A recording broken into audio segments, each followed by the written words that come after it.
Olá, pessoal, que bom. Estamos juntos novamente aqui no grupo de amigos online.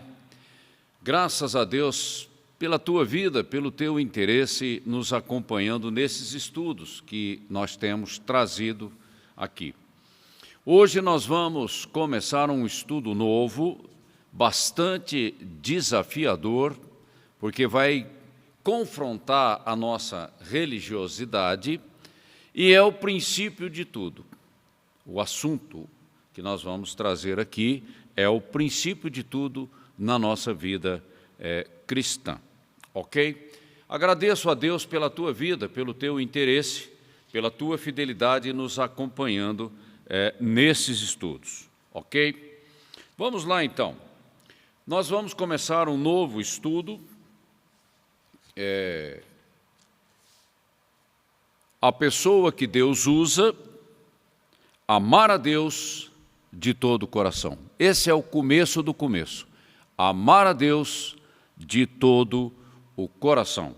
E nós adaptamos o material, que nós vamos ver aqui, do livro do pastor Luciano Subirá, Vivendo a Plenitude do Amor ao Senhor.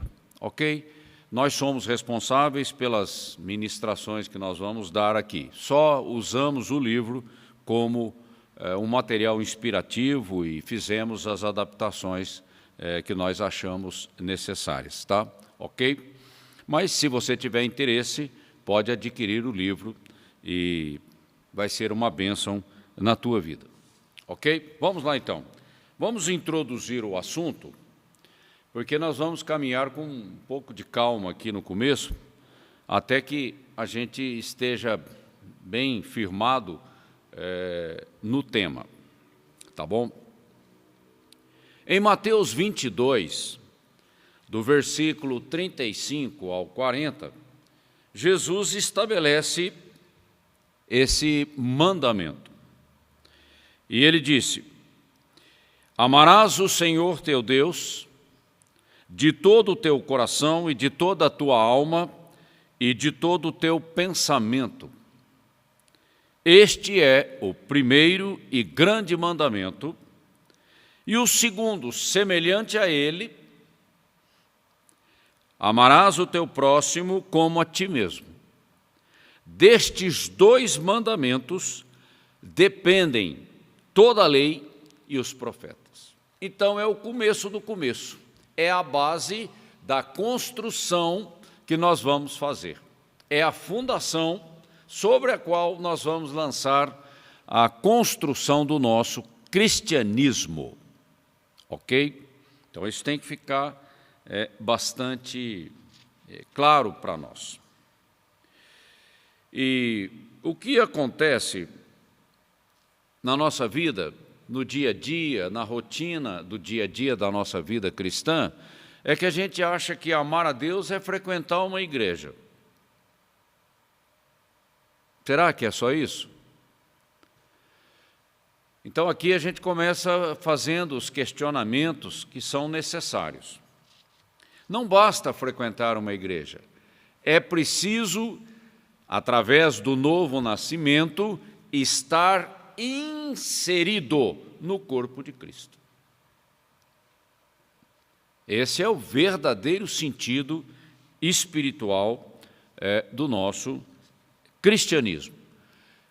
Mas como que eu posso estar inserido no corpo de Cristo, que é algo assim espiritual? Como é que eu consigo discernir isso para a minha vida concreta, a realidade concreta do meu dia a dia? É estando numa igreja local. Não tem como, não existe outra maneira de você estar inserido numa família a não ser congregando em algum lugar, estando debaixo de autoridade, vivendo em comunhão com os irmãos, sendo um canal de bênção na vida dos irmãos, sendo abençoado pelos irmãos e cumprindo a grande comissão, juntamente, coletivamente, com os meus irmãos, cada um fazendo a sua parte de acordo com o chamado, com a unção que Deus colocou na vida de cada um. Ok? Então não basta frequentar, é preciso interagir. Eu só posso interagir com o corpo de Cristo estando numa igreja local. É algo vivido, experimental, concreto. É ali que eu vou expressar a minha fidelidade, o meu amor, os talentos e habilidades e unções que Deus me deu, eu vou usar para abençoar aquela igreja, para estar ali coletivamente servindo a Deus, ajudando uns aos outros e assim por diante. Esse é o sentido de congregar, ok? E você deve buscar de Deus a direção para esse tipo de decisão. Aonde eu vou congregar? E hoje, para nós, está se tornando uma situação bastante complicada, quando você tem muitas opções, mas muitas opções fracas, né? E aí você tem que ter um pouco de discernimento para saber escolher aonde você vai congregar, aonde você vai ser uma bênção, em alinhamento com a vontade de Deus para a tua vida, ok? Mas a minha vida como canal de bênção na vida de outras pessoas, e eu estou falando aqui de relacionamentos horizontais, ela não vai encontrar a plenitude da expressão que Deus espera quando eu mesmo não tenho comunhão com Ele.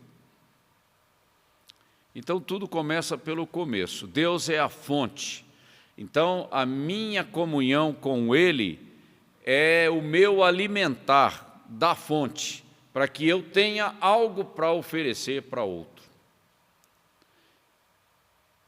Entende? É mais ou menos esse o propósito.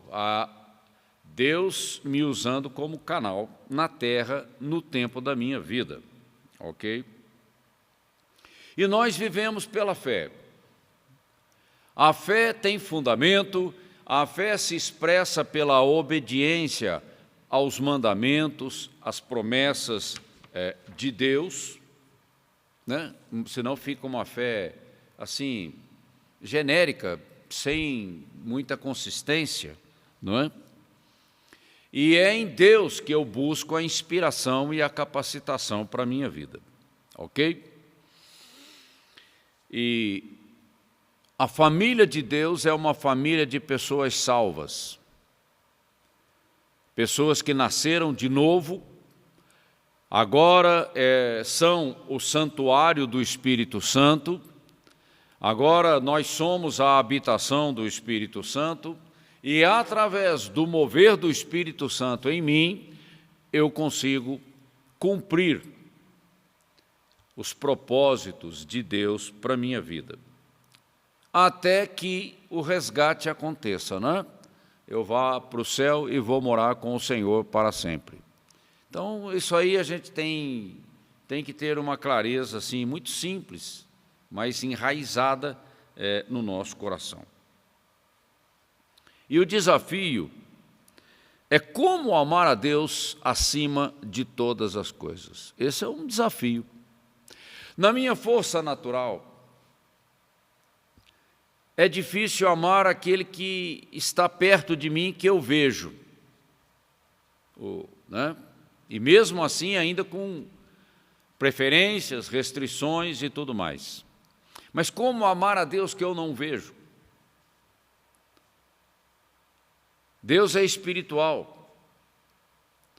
Então Deus tem que introduzir algo na minha vida, que se chama uma nova criação, uma vivificação no espírito, no meu espírito, para que eu consiga me conectar e interagir com Ele que é espiritual. A própria Bíblia é espiritual. Ela é inspirada, ela é viva pelo Espírito de Deus. E como é que eu me conecto com o Espírito de Deus através da palavra? Por trás da palavra tem o Espírito Santo. É a palavra de Deus. Então, sem a nova criação, eu não consigo essa conexão. E aí eu fico... O máximo que eu consigo é a religiosidade, que está muito aquém daquilo que Deus espera da nossa vida. Agora, no livro do profeta Amós, capítulo 3, versículo 3, ele coloca a seguinte questão: como dois poderão andar juntos? Isso fala de comunhão, isso fala de relacionamento, se eles não concordam entre si. Para andar com Deus, para amar a Deus acima de todas as coisas, eu tenho que me alinhar com Ele, né? Porque Ele é a fonte, eu não sou a fonte. Ele é a fonte, então eu me alinho com Ele, para que então Ele se revele a mim. Porque a Bíblia diz, e me buscareis e me achareis, eu me deixarei ser encontrado quando me buscardes de todo o coração. Então tem uma métrica, um padrão que é estabelecido para nós. E sem o novo nascimento eu não consigo ver o reino e eu não consigo entrar no reino e nem desenvolver a minha salvação. Porque tem uma jornada de santificação progressiva depois do novo nascimento, quando Deus vai trabalhar as questões da minha alma, do meu caráter, da minha santidade prática, de vida, de conduta, de comportamento. Mas veja bem, Deus não está interessado só em comportamento. Aquilo que eu vejo, aquilo que é visível. Deus, antes, Ele olha para o meu coração e Ele olha para as motivações do meu coração. Porque a motivação vem primeiro do que o ato, do que a ação ou a reação. A motivação do meu coração. E amar a Deus acima de todas as coisas é o princípio de tudo. É a motivação correta do meu coração para andar com Ele, para ser usado por Ele, para ser um canal nas mãos dEle, o barro nas mãos do oleiro, ensinável, ok? Numa atitude de humildade, de submissão e de obediência, vivendo para o louvor da sua glória. Então é isso que Deus está buscando em mim e em você. Porque não é só uma questão de servir a Deus como uma rotina que eu tenho que fazer. Isso é religiosidade.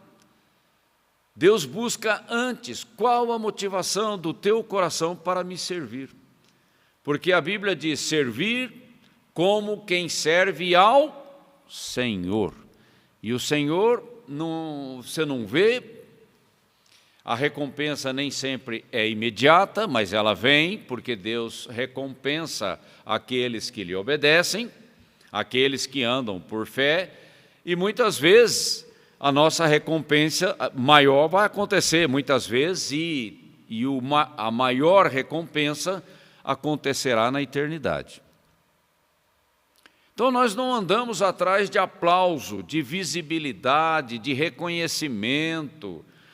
Nós servimos as pessoas, porque servir a Deus é servir as pessoas, como se estivéssemos fazendo para Ele. Sem nenhuma expectativa de troca, apenas amando as pessoas e servindo as pessoas. Agora, Deus recompensa, claro. Deus não fica devendo nada a ninguém. Mas é do jeito dele, na hora dele, do jeito que ele acha que tem que ser. Não nas minhas condições.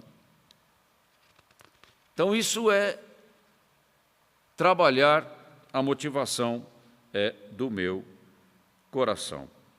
Agora, qual o nível do meu amor a Deus? Falando para crentes salvos, qual o nível do meu amor a Deus? Qual a qualidade do meu amor a Deus? Essa é uma pergunta que eu tenho que estar fazendo constantemente para ajustar o meu alinhamento com Ele. Porque senão a rotina me leva para o conformismo, para a acomodação, não é? E muitas vezes eu acabo criando uma cerquinha e fico ali, quando na verdade Deus tem coisas maiores, né, para trabalhar na nossa vida. E a Bíblia fala que nós caminhamos com Deus de revelação em revelação, de experiência em experiência, de fé em fé, e assim nós vamos crescendo na comunhão, desenvolvendo a nossa salvação, desenvolvendo o nosso ministério, que é abençoar pessoas, promover pessoas, e vamos crescendo na semelhança com o Senhor que nos resgatou. Porque Ele é o padrão, Ele é o alvo. Não é? Então, ninguém nasceu perfeito. E eu estou falando aqui de coisas espirituais. O nosso espírito está pronto. Jesus mesmo disse, o espírito está pronto, mas a carne é fraca. A carne se refere à alma. Ela é fraca, ela é pedra de tropeço, é complicada, nós temos que colocar a vigilância sobre ela. E é nesse sentido que a santificação vem para trabalhar essa questão dessas fragilidades, desses bloqueios, e isso se chama liberdade.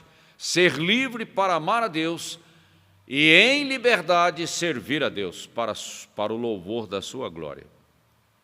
São essas questões que têm que estar bem claras no nosso entendimento. E João Batista disse, que ele cresça e eu desapareça, eu diminua. Está lá em João 3,30. É exatamente isso. O meu eu tem que diminuir e até desaparecer. Mas Cristo em mim, a vida da qualidade dele crescendo na minha vida, dia após dia. Isso é maturidade. Maturidade para trabalhar para Deus, para ser canal nas mãos de Deus. E o Espírito Santo habita em nós para nos ajudar. A capacitação que nós recebemos é a capacitação da graça. Não é na minha força. Não é porque eu quero, mas é pelo poder do meu Espírito. É o que diz a palavra. Até a minha vontade é trabalhada pelo Espírito. Minhas emoções, meus sentimentos, meus pensamentos. Há uma renovação completa no Espírito, na alma e no corpo. É uma obra tremenda do Espírito Santo e o material que ele usa é a palavra de Deus. Então, longe disso, eu não vou conseguir superar essa barreira. Sempre vai ter aquela questão da religiosidade travando, interferindo, contaminando o meu relacionamento com o Senhor. E eu tenho que entender que eu sou apenas o barro e Deus é o escultor que vai trabalhar a formação, a conformação da minha vida no sentido que Ele quer, para a glória do Seu nome. E Deus tem um projeto para cada pessoa, no seu tempo, no ambiente dos seus relacionamentos, com as suas habilidades e talentos. Deus trabalha com cada um, mas ao mesmo tempo Ele nos coloca em unidade, no corpo de Cristo. E cada membro é uma bênção e coopera com os outros membros do corpo, para que em tudo Deus seja glorificado. Então nós dependemos uns dos outros, porque ninguém tem toda a unção, ninguém tem toda a plenitude, só Cristo tem isso. E Ele reparte a sua plenitude no corpo, através do Espírito, como Ele quer. E aí a gente se encaixa, se alinha com a perfeita vontade do Senhor. Então, a primeira coisa, nós temos que ter humildade para que Deus possa nos moldar, transformar, mudar a nossa vida. E nunca é tarde para mudar. Então, esse negócio de que eu já tenho muitos anos de cristianismo, eu já tenho muita experiência com Deus, glória a Deus por isso, mas você ainda não está pronto. Deus ainda tem coisas para fazer. Nós temos que ter essa perspectiva diante de Deus. Eu sou um barro e Deus trabalha o barro da minha vida, que na verdade é o barro do meu coração.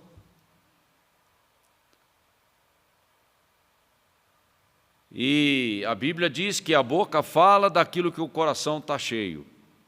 Deus tem que trabalhar o nosso coração. E a Bíblia também fala, se tem uma coisa que você tem que guardar, guarda o teu coração. Não deixa que ele se contamine, que ele se acomode. Ou um processo de cauterização. Não. Eu quero um coração livre para amar a Deus acima de todas as coisas. Rompendo com o meu egoísmo, com o meu individualismo, com as minhas preferências, com os meus interesses, com os meus direitos, abrindo mão de tudo, para que Ele seja tudo em mim. Cristo vive em mim. Já não sou eu mais quem vive, mas Cristo vive em mim. Ele comanda, Ele é Senhor. E eu estou feliz, porque é isso que me deixa feliz. Ele está no controle do barco da minha vida. Eu apenas vou navegando e Ele vai dirigindo, controlando, governando, trazendo provisão, a sua proteção, a sua direção na minha vida. Esse é o descanso da fé, confiando nele em todas as coisas. Ok? E assim, nós vamos entrar nos desafios de amar a Deus, rompendo com o nosso eu. Porque muitos chegaram perto da porta. Eu só cito o caso do jovem rico, que Jesus comenta. Ele chegou perto da porta, mas ele não entrou. Então, a gente tem que tomar cuidado, porque só chegar perto da porta, só ficar olhando de longe, não resolve o meu problema. E nem o problema de Deus, porque Deus quer te usar como canal, mas um canal que está rendido a Deus. Só de longe, olhando, não dá certo. É preciso subir o monte e se encontrar com o Senhor e falar com Ele face a face. O véu já foi rasgado, o acesso já foi liberado para aquele que crê. Então não é para ficar na porta olhando, espiando para ver, sei lá, é para entrar. E toda vez que nós entramos, não importa a situação, Ele sempre nos recebe. Sempre nos recebe, porque o nosso Deus é um Deus de graça, um Deus de misericórdia, um Deus de restauração. E na hora da necessidade, eu não vou correr de Deus, eu vou correr para a sala do trono, porque é de lá que vem o meu socorro. É pela fé, eu confio nele. E se Ele tiver que corrigir a minha vida, eu sei que eu vou receber perdão, eu sei que de dele vem restauração, eu sei que de dele vem a graça para que eu possa continuar. Então, não é correr de Deus, é correr para Ele. Isso é inteligência espiritual. E não é ficando na porta espiando para ver de longe, não. É preciso entrar. E nós só entramos pelo novo nascimento, quando numa atitude de quebrantamento, de arrependimento, nós entregamos a nossa vida a Ele. E agora eu tenho consciência de que eu fui resgatado, eu fui comprado e que agora eu sou propriedade exclusiva dEle, tanto é que Ele colocou o selo, a garantia do Espírito Santo no meu espírito. E você acha que Deus não vai lutar por aquilo que Ele comprou? Você acha? Claro, Ele vai lutar com todas as forças por aquilo que custou a vida do seu Filho unigênito, o sangue derramado na cruz, um valor incalculável. Agora Ele vai lutar pelos seus, mas você tem que se render para que Ele possa trabalhar a qualidade do teu amor, da tua consagração a Ele. Ok? E nós vamos tratar dessas coisas com bastante, assim, de forma direta, sem ficar rodeando muito, porque certas coisas na nossa vida têm que passar por um confronto, o confronto da verdade. E conhecereis a verdade, e verdadeiramente sereis livres, livres para mim, diz o Senhor. Ok? Então vá meditando nessas coisas, se possível adquira o exemplar da apostila aqui na nossa igreja, a preço de custo, vá estudando o material, se você tiver dúvidas, entre em contato conosco, não tem problema, nós estamos aqui para ajudar, tá bom? E vai ao longo da semana em espírito de oração, pedindo ao Espírito Santo que traga clareza de entendimento ao teu coração. Que você tenha uma semana abençoada, desafiadora, colocando em prática essas coisas que nós temos falado aqui. Que você tenha uma semana maravilhosa e eu conto com você a semana que vem. Um grande abraço.